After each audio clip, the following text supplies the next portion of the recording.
The next speaker in the Regional Print Centre Symposium 2021 is again a member of the Royal Society of Painter Printmakers, Stephen Lawlor. Stephen graduated from the National College of Art and Design in Dublin in the 1980s. Since then, he has developed an impressive portfolio of achievements and awards. His work is included in the National Gallery of Ireland. I became aware of Stephen's work at Printfest up in Ulverston, and I was mesmerised by his images. I am very pleased to welcome Stephen to our symposium.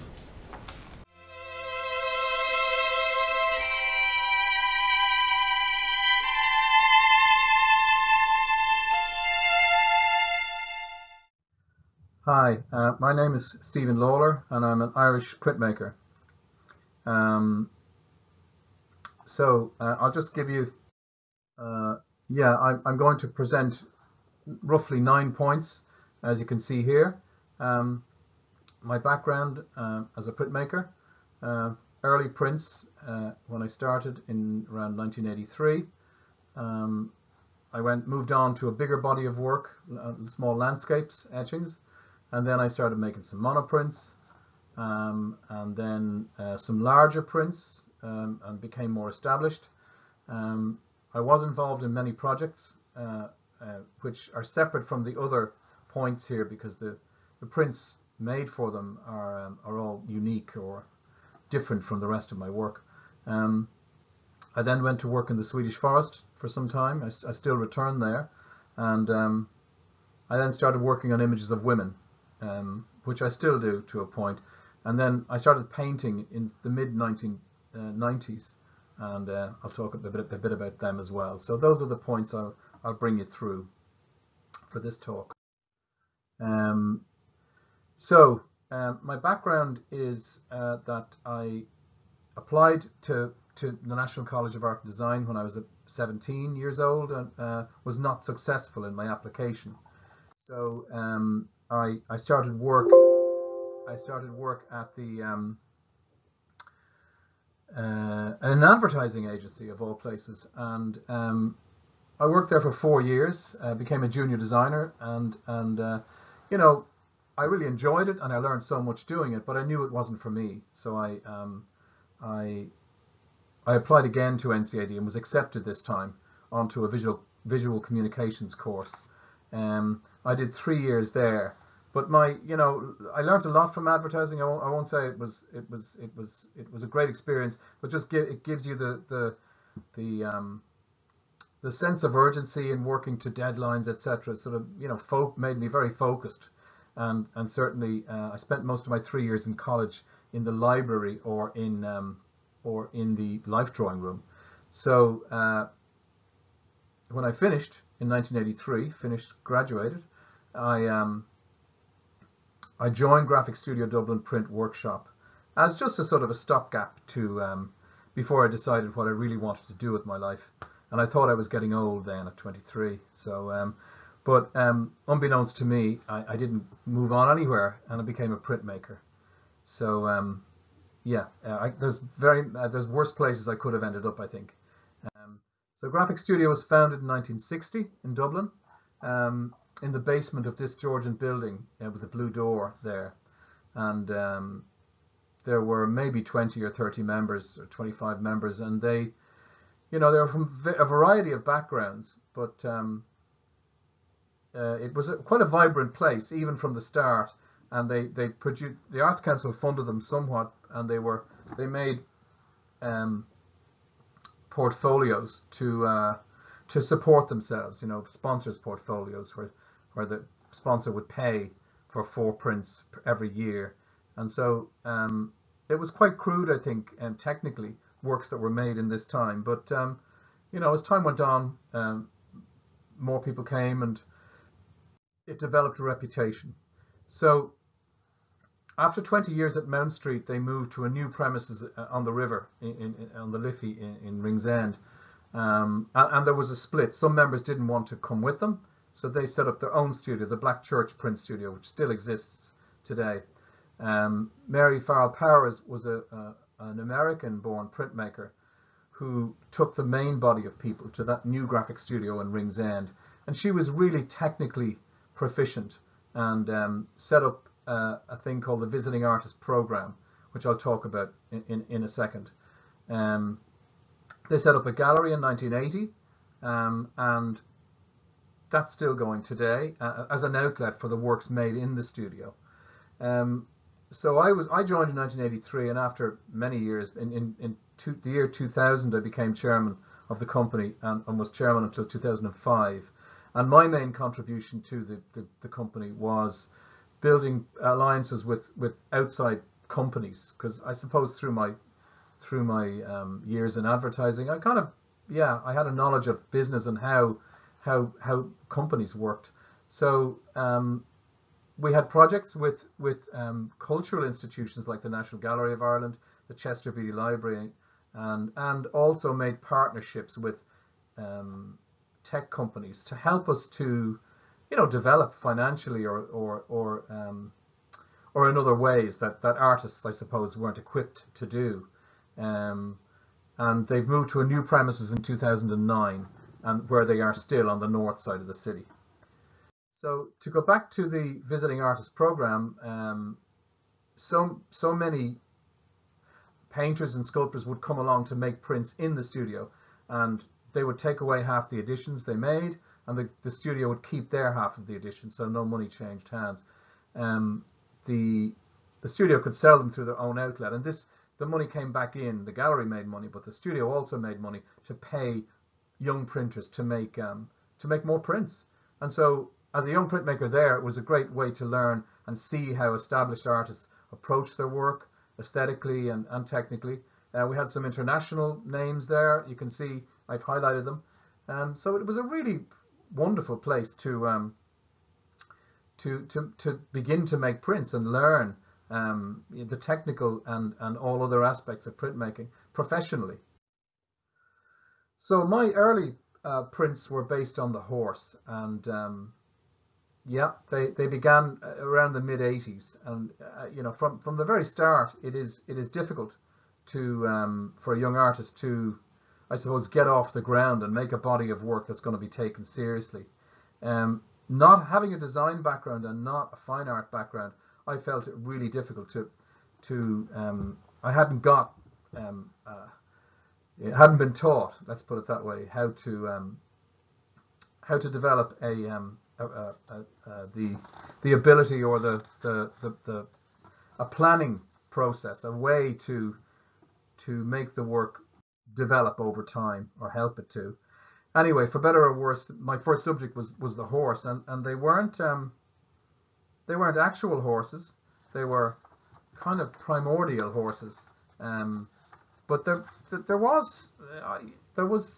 a bit crude too, and as a subject it was a bit strange. I felt at the time anyway, and I probably still do. But I made lithographs and etchings both at the beginning. I wasn't aware that there were contemporary artists making it. I mean, there are people like Susan Rothenberg and a painter called Jack B. Yates, who's Irish.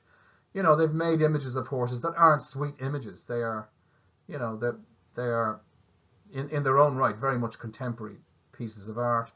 I didn't really want to be a maker of horse prints or paintings. So, but these are more like the presences of a horse, and very loose and I wouldn't say painterly, but more like drawings on the stones, the early ones. The relationship between a rider, or the physical relationship between a rider and a horse, is the more you explore, the more you read and study about the subject, it becomes, I don't know, I felt I had an affinity for them, although I know nothing about horses. And so I would also too look at George Stubbs and Alfred Munnings, who are great painters of horses. But I really wasn't thinking along those lines, and my just taking a subject and feeling your way into it, I suppose, is what I was doing with these. Horses horses do have human traits, and they symbolize so many things, you know, power, energy, and I don't know, something that's good. Anyway, the public liked them, and I developed something of a reputation for making them. But after some time, the horses started to get a bit smaller, and the background started to appear and get a bit larger. So that was okay. It seemed a natural progression. And somebody also said to me, well, you know, you should make some these in 3 dimensions. They look as if they could easily be sculptures. And I thought, well, I've enough problems in 2 dimensions, so why would I do that? But after some time I did, and I was glad I did, and I still occasionally make sculptures of various things, but I wouldn't call myself a sculptor. So yeah, these in looking at horse images, various horse images, you know, actual horses, and drawing them, I also looked at paintings of horses, and looking back through time at landscapes other people had made was more appealing to me for some reason than looking at the actual landscape. So I started making small etching landscapes, a series of them. And, you know, one of the main people I would have looked at was somebody like a Northern European painter. These are quite small, who painted landscapes. These are obviously pre-camera, so they're, you know, I'm not even sure they're actual places. They don't look like actual places, but perhaps elements of them are natural and real. But I loved the sort of sometimes clunky perspective of early Renaissance paintings, and these were the first ones I engaged with. And I would take elements from them, like a rock or a tree or a sky, and one from one painting and one from a different painting, and come up with sort of little concoctions, I suppose you'd call them. But these prints are about image plate size, 11 centimeters by 9 centimeters, so they're very small.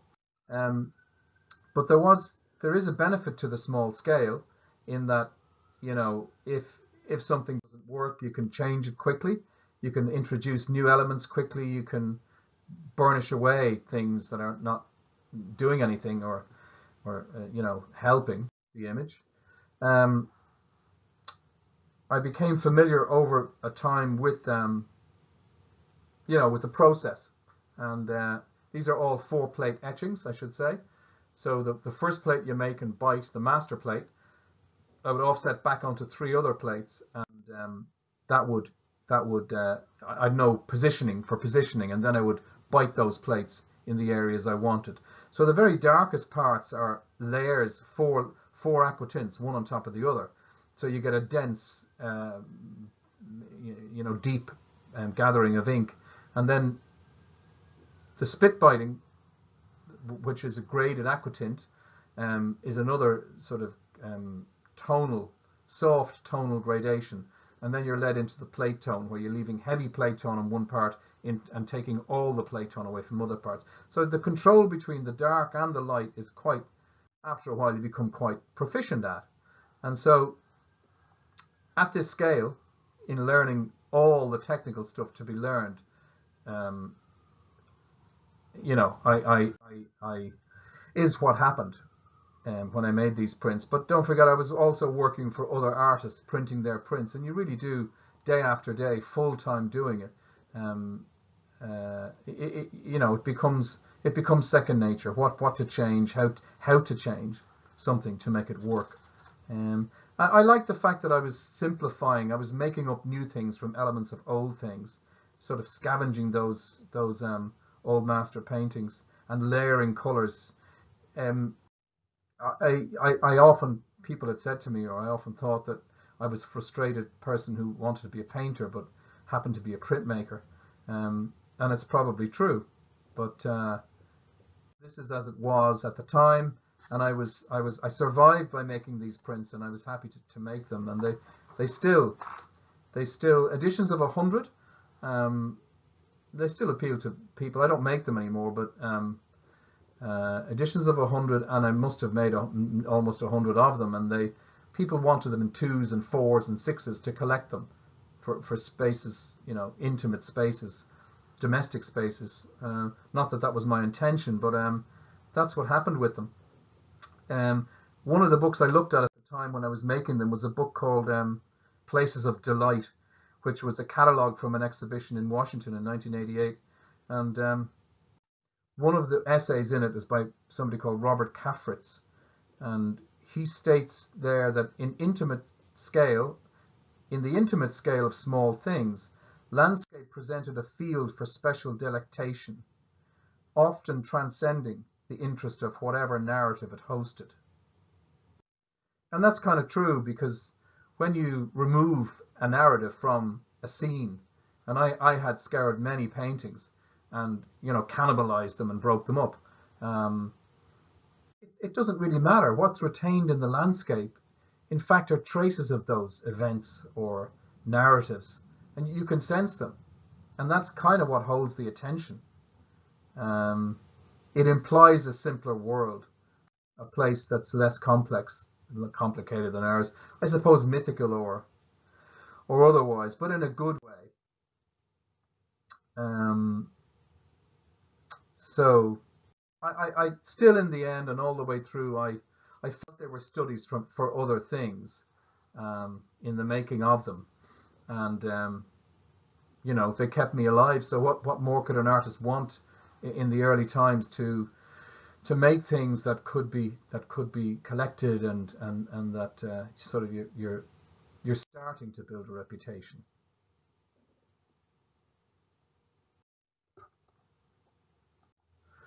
So by this time I had built up a good knowledge of how ink behaves on the surface of a copper plates, and how layers of color bring richness to an image.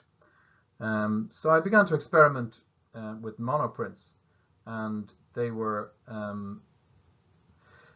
some of them on just blank copper, but others I would paint carborundum onto a plate and then ink it up in a pale color, and then run it back through the, you know, ink it up again in a slightly darker color, and then run it back through the press until you're building layers and layers of paper up, color or ink up on the surface, but getting darker every time.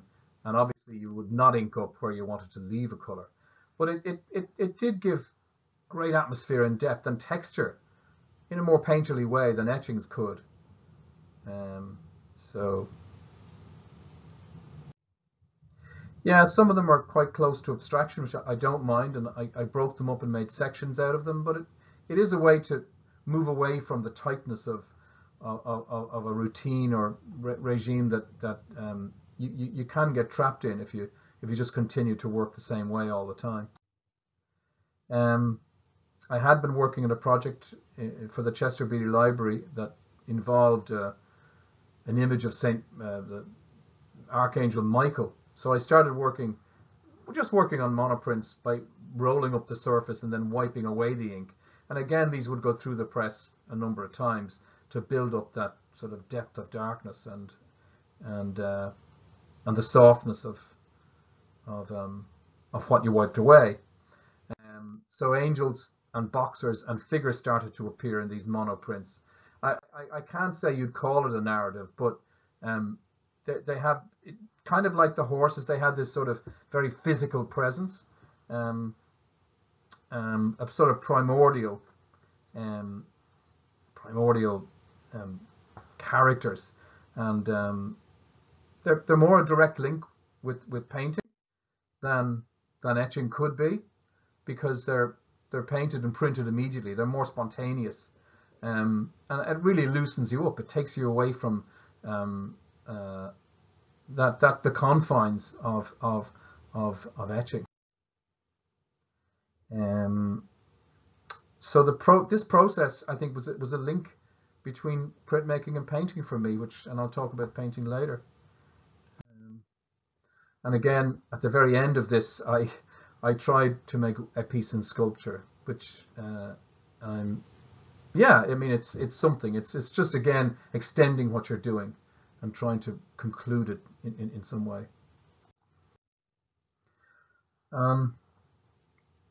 So these are I decided after a while to increase the scale of the etchings, probably again around the early 90s, and I looked a lot deeper into the same material I've been looking at in making the smaller etchings, landscapes.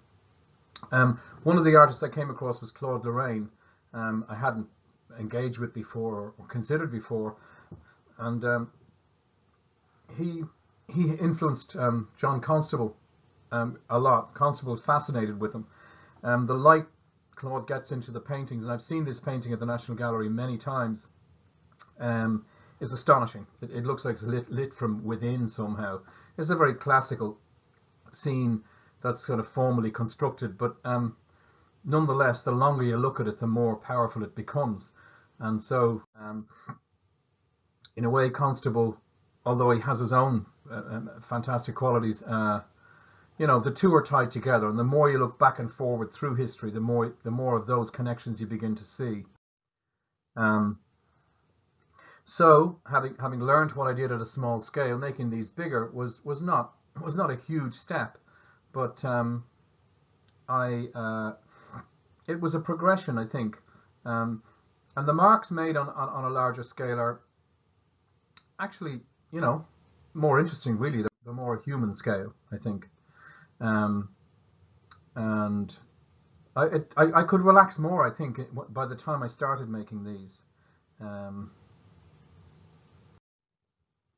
Richness of depth, tone, and density of color, all sort of, allowing color and tone to wander across the plates is,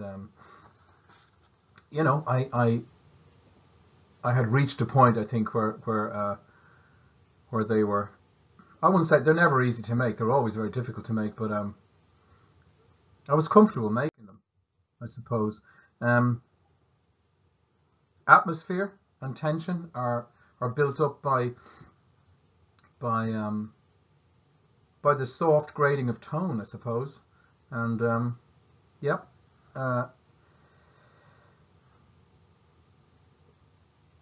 these are a step away from those tiny works I'd made before. A person came up to me at one of my openings, a show of these larger landscapes, and said, "Do you mind if I talk to you?" I said, "No, of course not." And she said, "If I died tomorrow, I hope to wake up. I'd love to wake up in one of your prints." I thought, and then she walked away, and I thought, "Oh my God, that's what a thing to say." I'd never even considered what effect these prints would have on people. But you're creating a world, I suppose, that has some promise. It's although it looks back to the past, it is a separate place, and it doesn't exist. It's not real. But I'm honored to have touched somebody so deeply, in a way. So this is based on a painting by Corot called Orpheus and Eurydice. I think it's him coming out of Hades, looking back, or she looks back, I think, and something terrible happens. But I was happy enough with the etching marks, the needle marks on the plate that got bit quite deeply, and so this didn't develop in the way all my previous prints had, and I don't mind that. I don't mind taking a plate and going off in some other direction with it. I think the ambiguity of the scene, there's a narrative happening here, but you don't really know what it is. It's not that important.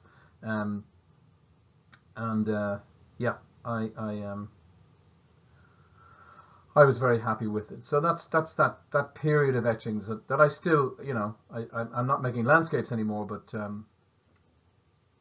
they went on for some time. So as I said in the introduction,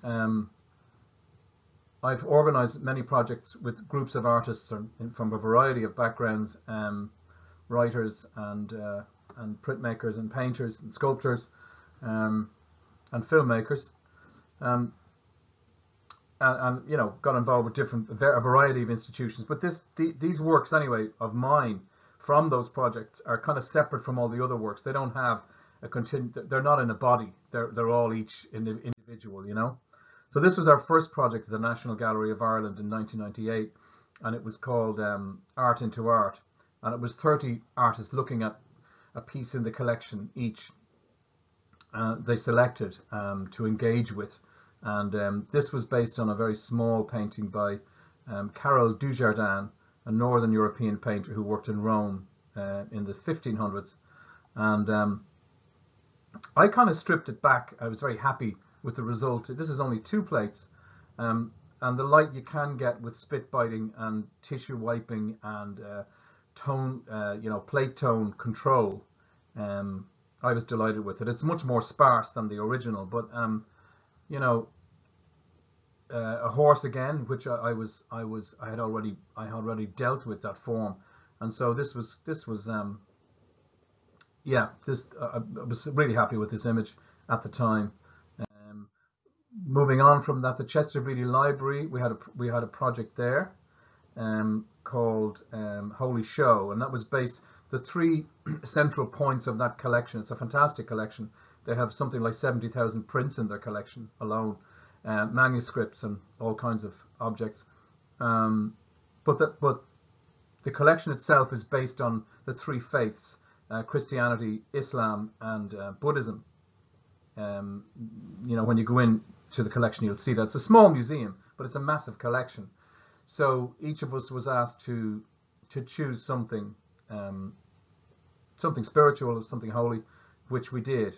This is the Archangel Michael. I went on to make other angels, and I think I spoke, in fact, earlier of monoprints made and sculptures made based on this. But once you're taken off in a project, it sort of opens up for you a new narrative, a new subject to either take further if you want, or just move on. This was another project in the Chester Beatty Library called The Garden of Earthly Delights, where people looked at Oriental gardens or Western gardens, from the Middle Ages or something, in manuscripts, even just described in manuscripts or visually represented. And of course, it brought people into the museums that wouldn't normally come in to look at manuscripts or let's say historical things, so they could see through the eyes of contemporary artists what they saw or thought about what was in the collection. Record numbers came in for them, so it worked for everybody. Those projects were fantastically raising the profile of print for us, bringing in revenue for us, and then for the museums they were bringing in numbers of people because they were allowing them to connect with contemporary art as well as historical and the collection. This is a very small exhibition in the Yeats Centre in Sligo, based on a poem by Yeats called The Stolen Child. Very magical West of Ireland thing, but almost entirely abstract. 4 plates, about 6 colours or 8 colours. Again, back at the National Gallery, we had a show called Revelation, which is quite similar to Holy Show, I suppose, but it was looking for spiritual elements within the collection. And this is based on a painting by Titian, a tiny little Ecce Homo. And I kind of really went all out to try and make it better than the original, up against Titian, huh? So, I'm really happy with this one as well. But again, it was the same as the others and got great response to it from the public. This was a show in Paris in 2009 at the Irish Cultural Centre of works based on the National Museum of Ireland's collection. And so by associating ourselves with them and them with us, it generated new interest from the public.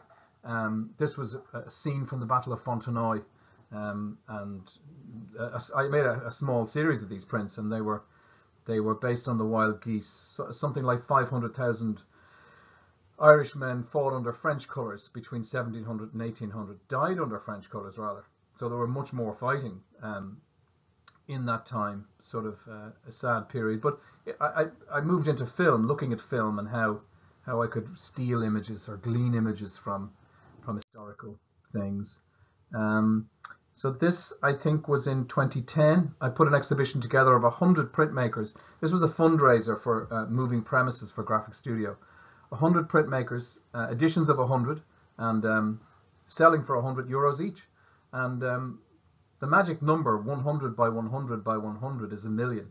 Of course, we didn't realize anything like that. I told them we could. So we raised about 35,000 for the studio, which was plenty to do what they needed to do at the time. I think they put a new roof on and they put an elevator in, and it went towards that anyway. But it also opened up a whole new group of people to printmaking. So people who would frequent the botanic gardens, who came there to see the flowers, then came across prints that they may not necessarily have known about before. And so all of it, once again, is helps to raise awareness about printmaking and create an interest and get people to collect. This was part of an exhibition I put together in 2015, which was a celebration of the centenary of the birth of W.B. Yeats, our national poet. And this show travelled from Sligo to Dublin to London to Beijing and then to Tokyo. I never got it. I wanted to take it to the United States, but I ran out of steam, and I wasn't being paid, and it was just too difficult, a bridge too far. But this image is based on in memory of two sisters he knew in his youth, sitting in their garden at Lissadell in Sligo. You know, talking about life in their kimonos, maybe before evening. I know that I've taken liberties with put actual kimonos on them, but one of them went on to become a revolutionary, and the other one became a suffragette. He didn't approve of either of where they went, but the image is popular, and in going to Japan, it took me there and opened so many other things for me.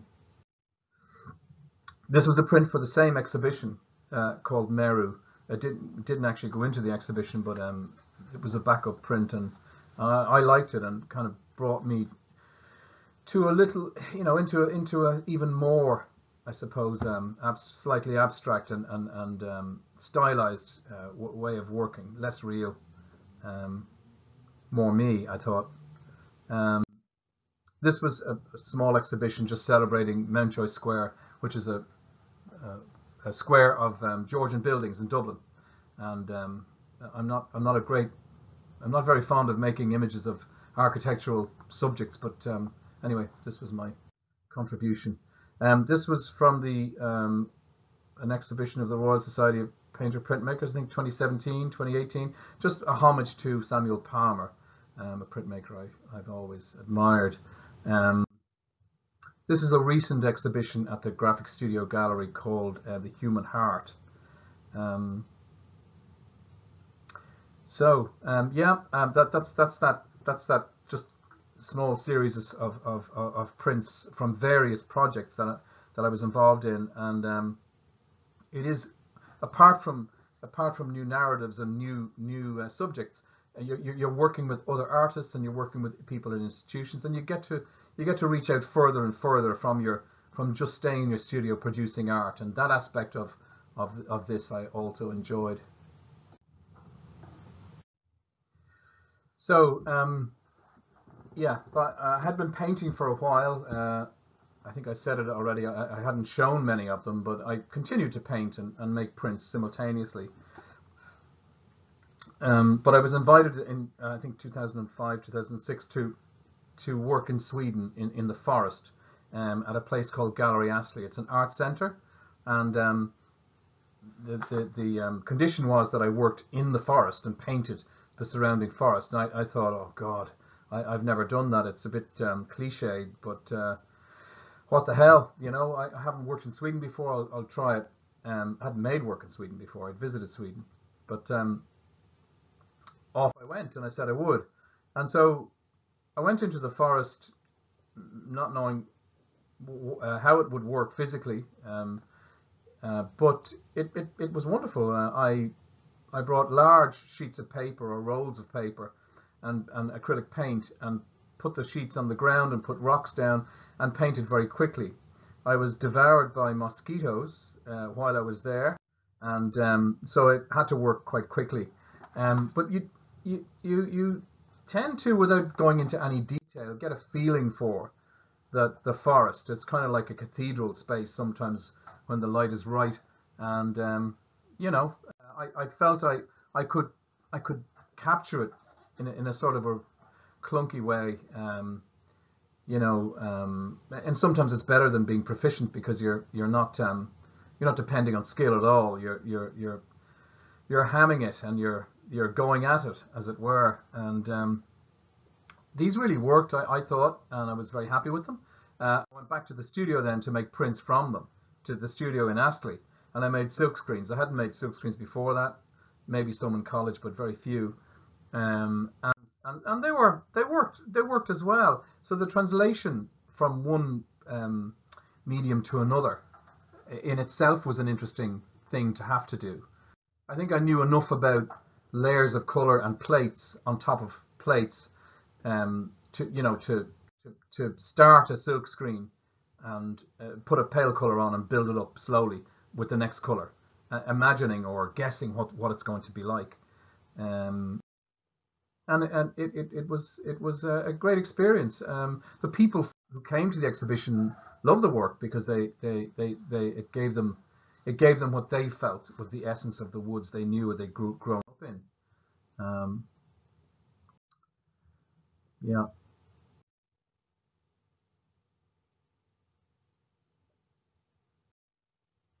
I made etchings as well, so I made some sculptures, some etchings, some silk screens, some drawings, some paintings for this show.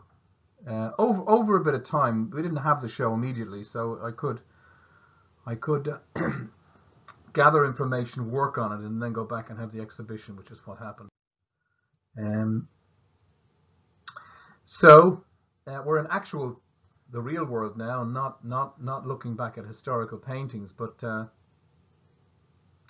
before I had been there just prior to that, bringing a graphic studio show, and I met a woman, as is the normal problem in life sometimes, depending on your situation.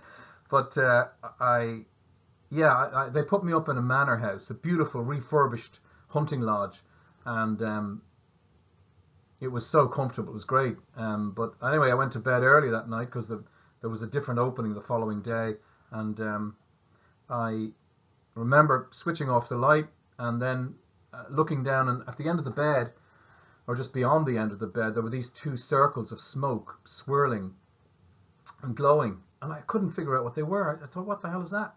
And then a larger circle appeared around them, and it was also glowing, and then slowly over maybe 20 seconds or a minute or so or two, eyes appeared, and ears, chin, nose, neck, shoulders, body, and hair. I thought, it's a woman. My God, a woman! And then she lunged at me with her teeth, sort of snarling. So I don't sleep with my feet under the duvet, so I lashed out with my foot, and she disappeared.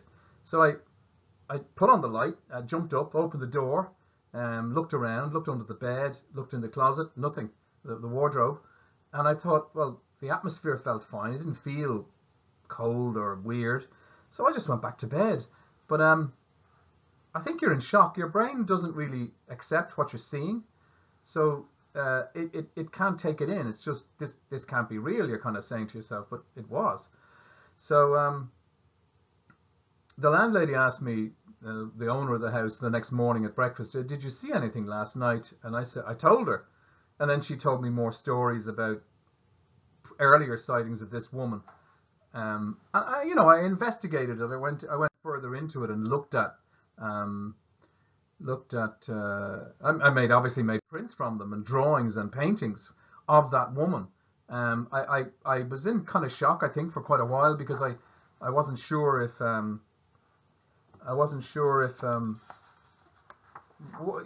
how could she exist? Where did she exist? Is it a recording? But I brought a film crew there one time. We interviewed lots of people, and I thought, well, no, it can't be a recording. And the landlady said, sometimes she would come downstairs with something and then hear somebody turn the radio on upstairs, but there's nobody there. So she would be playing with her, she reckoned. And of course, and that's over years. She relaxed after a while and accepted the presence of this woman. But yeah, it just brings you to some deeper place. What the past is, and what death is, and so on, and how close in fact we really are to it. I've been interviewed lots of times by local newspapers, and one said to me, yeah, so you kicked the lady when she came towards you. I said, well, yeah, she looked as if she was going to do violence to me. And he said, so where did you kick her? I said, well, I don't know, I just lashed out. He said, well, was it in the middle of her body? I said, kind of, yeah, somewhere there. He said, perhaps in the groin. I said, I don't know, maybe. So my friends thought this was very funny. The headline was in the newspaper the following day: Irish artist kicks Swedish woman in the groin.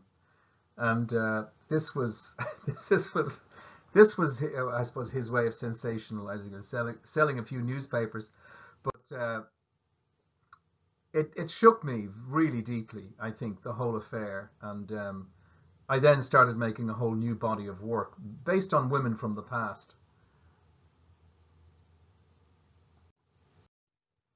So after my encounter, I looked more closely at women in history through portraits by many leading European painters, in the same way I'd been looking at landscapes previously. But by this time I was much more systematic in my approach. I built up database and files and many images and categorized them and cataloged them. So you can move quite quickly back when in your memory you remember a painting by somebody or a background or something like that. So yeah, my process was beginning to become real or more sophisticated, and it allows you to develop things better, I think, in a better way. I looked at the obvious portraits that we all know. It's part of our collective memory, I think. The ones that are too obvious, I kind of shied away from. This is Ginevra da Vinci by Da Vinci, the only Da Vinci in American collection, as far as I know. Sorry, yeah. So I didn't want to take them literally. So really, what I tried to do was just take the essence of each figure, or the pose or poise of the character, and not be too literal with them. And this is a series of works that I was really happy with. I thought they were wonderful. They were loose. They were relaxed, and echoes or ghost images from people who no longer exist, although they were real at the time. Obviously in their lives. I think etching, the copper can take a lot more than you think it can take. It's a soft metal, but scratching and erasing and digging into kind of creates a feeling of time or age or stress. When they're making furniture look old, they sort of beat the crap out of it. So in a sort of a similar way, I began more and more to stress my characters.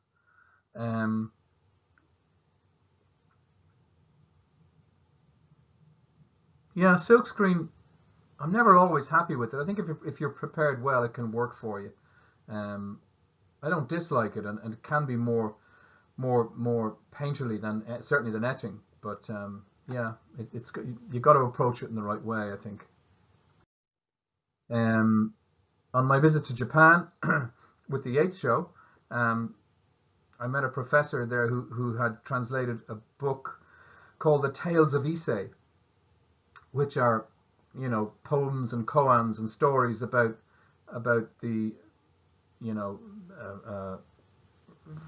from the 8th to the 12th century in Japan, romantic tales of lives of, you know, some of them are funny, some of them are tragic, some of them are just, you know, with unhappy endings of sad, you know, death, all aspects of life, I suppose, in them. But I didn't see why I couldn't extend my images of women from the past, even though they're Japanese, and so I did, and there they are, as part of the same series.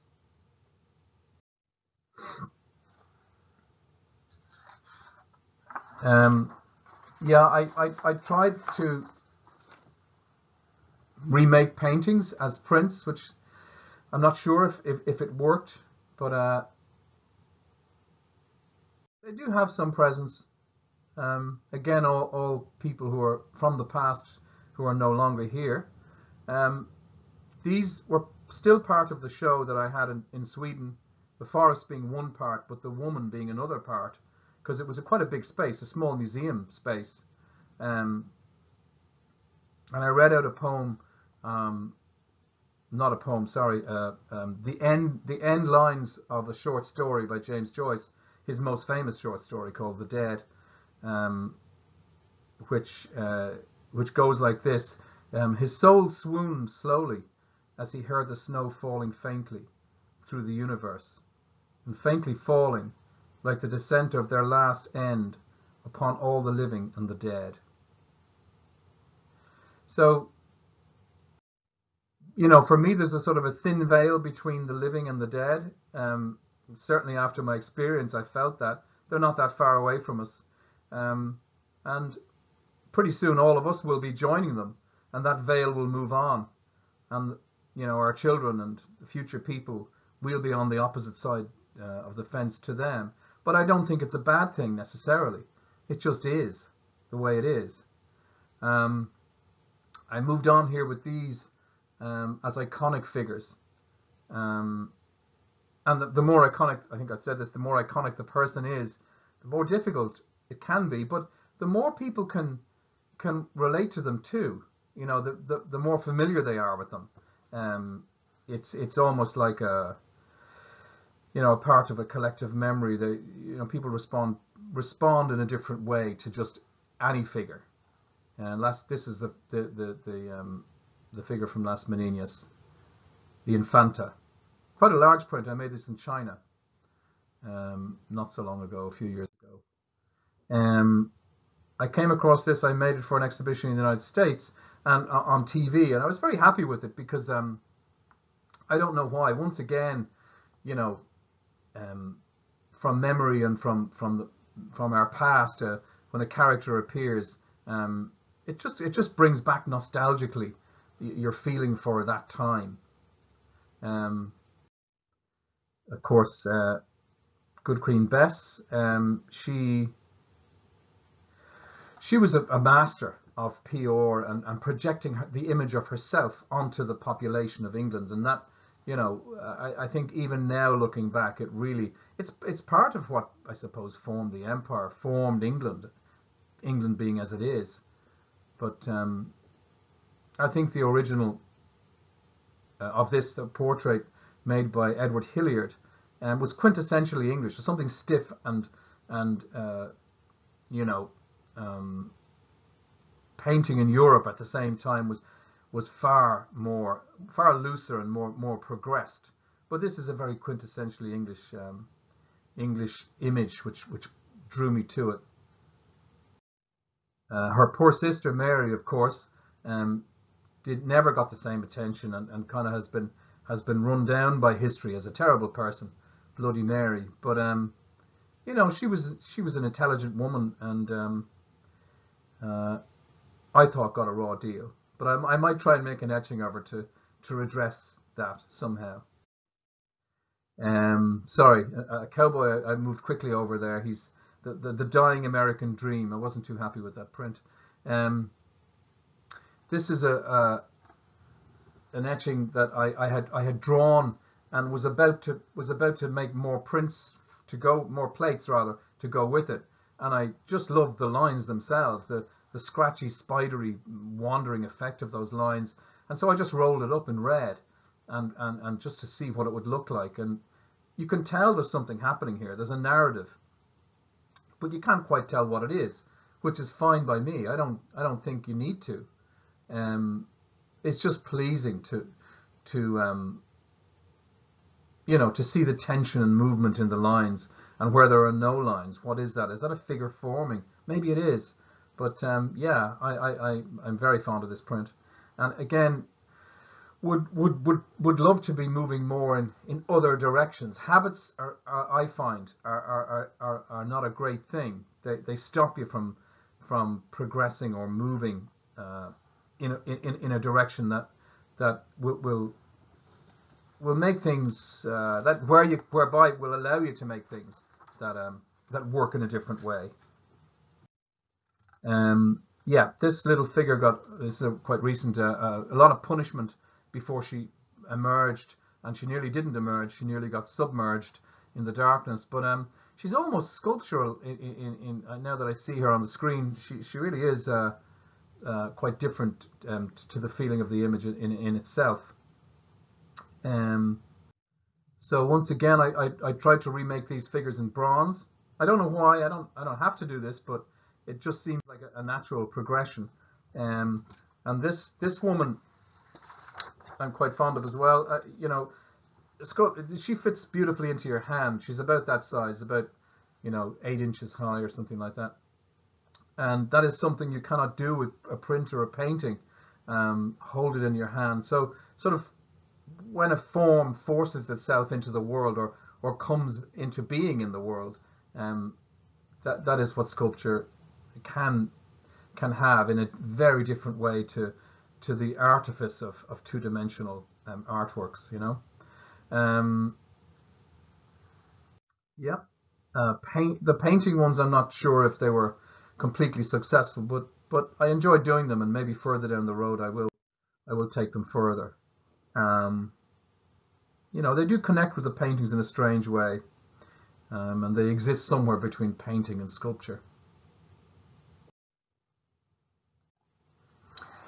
So I started painting around the mid-1990s, but I didn't really do anything with the early paintings. I didn't feel they were strong enough to be relevant at all.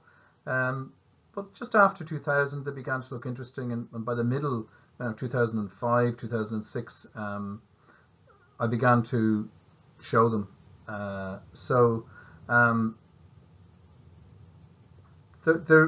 My approach to printmaking altered quite radically after I started painting, which is understandable, and I'm glad I did, because I feel I may have been stuck, working in the same way had I not started painting.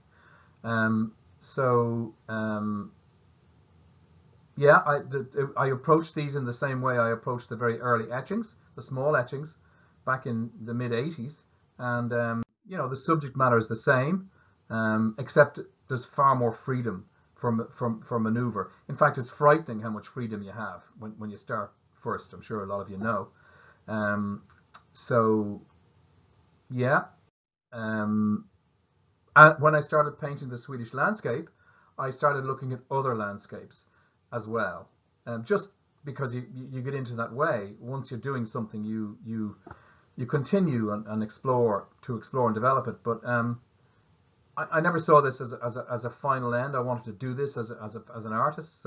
But I still at the time was doing it. So I expanded upon the Swedish ones, and I made prints as well from some of these paintings. And I never would have made those prints had I not been investigating in the real world, So these were part of a series of works based on 3 rivers in Dublin. I think back in about 2004 or something like that. And yeah, paintings. This is part of the Irish landscape. In fact, it looks Japanese. It looks Oriental. It is, in fact, the Botanic Gardens in Dublin, where there's a small Japanese section. And understatement with paint is an easy thing, or feels like an easy thing to do. With print, it's a very different thing to do. I then I think it was around 2010, was invited by a professor in Newcastle University to look at two sites, one in Anglesey in Wales and one in Wicklow in Ireland. And they were connected. They were copper mines. They were connected by a seam of copper under the Irish Sea and had been owned by the same family in the 1700s. I was very reluctant. I said, no, it's not my thing at all. Oh, you have to, you must, come on. So eventually I did. And they were fantastic landscapes. They really were very surreal and almost abstracted, because the waste from the copper mines that was left in piles or heaps or even mountains start oxidized with the air, and depending on what rock it was, some went orange and some went yellow and some went red. So you had this, almost, it looked like an alien landscape, but still really incredible to explore, certainly in paint for me at the time. Yeah, so I tried to translate them as prints and develop and explore them in that way too. For some reason it didn't work. I couldn't make that happen. But so you have to relax, and what happens naturally happens, and I didn't push it. But I had an exhibition in Dublin of these, and an exhibition in London as well at the time. So yeah, really worth exploring, I felt, and being part of that project. The rest of these are paintings in Andalusia, in the mountains. The valleys and mountains up there are fantastic. Old Roman roads wandering around, and vineyards and olive groves in the mountains and in tiers. These are part of the Irish landscape, which doesn't for some reason ever seem as sexy as other parts of the world, but you still have to address them in a way. This was Sweden again. That was in Portugal. And, to try to find a way of seeing and a way of working and putting marks down, I suppose it's what it's about. And it takes an enormous amount of work. But I know that it can be worth it if something happens, and if you persist. Smearing paint on is a totally different experience to making prints. I know I've probably said that a number of times already, but I just think in moving between both mediums, one can enrich at both ends, having learned something from the other end. So I painted somebody's portrait as a gift, wedding gift, and I was inundated then for would I paint other people, which I really didn't want to do, but I did enough to have an exhibition with, in conjunction with paintings from Spain, and I think that was about 2014. But I treated them the same way I treated looking at Rembrandt or any of the other old master paintings I had been engaged with, and they were fine. They to call them portraits is a bit cheeky, but they were.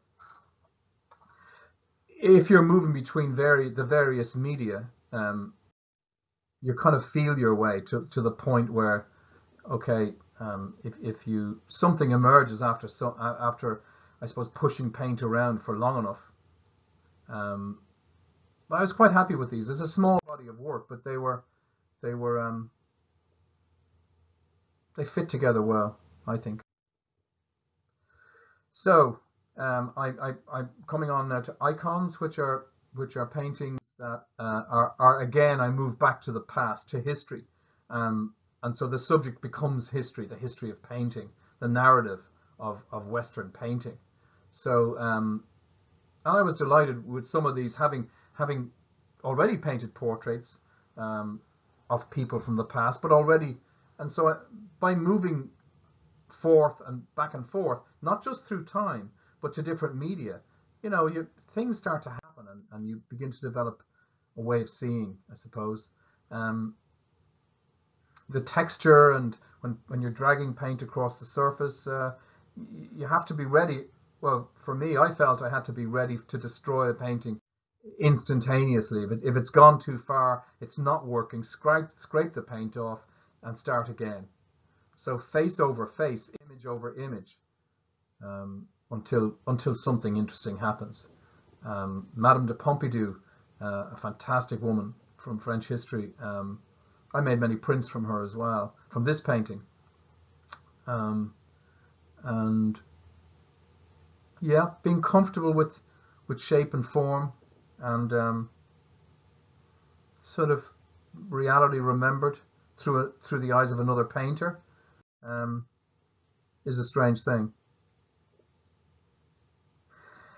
This is called Diva. In fact, from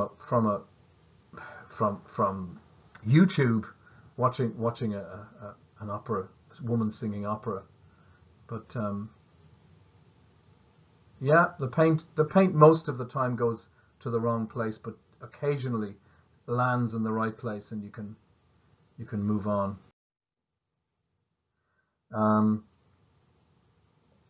Yeah, so these float somewhere in time and space.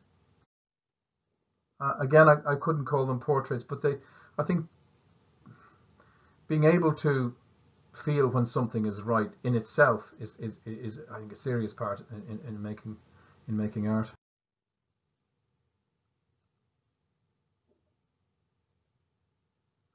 The narrative is just the legacy of painting, really, nothing more.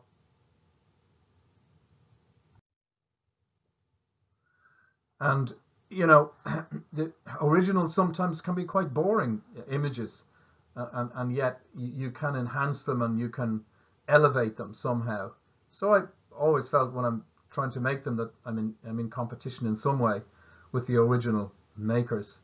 That's a bit cheeky, but there you go.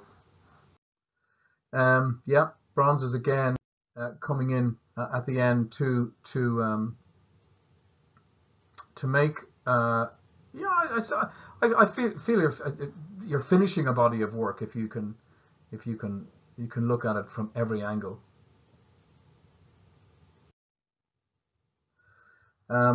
Yes, painting history paintings, I suppose you'd call them. And the period I was looking at from the beginning is probably from the beginning of the 1400s to up to the 1800s. And they're not meant to be taken literally. The original theme or narrative or story within is not that important. And I would layer picture upon picture until something interesting happens. So the paint is stressed and dragged. The main character or central figure in a painting may actually become insignificant, and some other character arrives from a different painting to sort of take his place or her place, and so the marks, the importance of the marks in relation to each other goes on and on and on indefinitely. Some struggle and can be overworked, but getting it right is what matters, obviously. Abstraction is not a problem. It's not intentional, and sometimes they go very close to it. But I think you can tell quite easily that the the signifiers of foreground or background are always still hanging around. And stage sets. This one looks very much like a stage set. It's a very large painting. It looks like somebody's about to arrive on stage or is arriving on a stage. So it's kind of echoing the tiny paintings, little vignettes of sets and with props arranged accordingly to allow the viewer to see, where the drama is going to unfold or where it has just unfolded. Indeed. I moved on then to aluminium plates, and I'm painting in acrylic, using acrylic paint on aluminium instead of oil on canvas. which is really worthwhile. It goes on very smoothly, allows you to be really intuitive as opposed to painting on canvas in a way. And all of the time you're taking risks. At the beginning, it's almost like building up something in a pile, and at any moment it can all topple over and be gone. So I'm really happy with where they've come to of late. In a language, for me, the process has endless possibilities, but as a language for me, I'm happy that it continues to evolve, and I don't think I'll ever stop sort of searching for other ways to see it or to approach it. So I'd like to thank Nigel and the organisers of the event for inviting me to participate. It's been a pleasure, and I wish you all very well. I think perhaps there might be something in the future on Zoom, or you can contact me through Nigel if you have any questions. But yeah, thank you very much.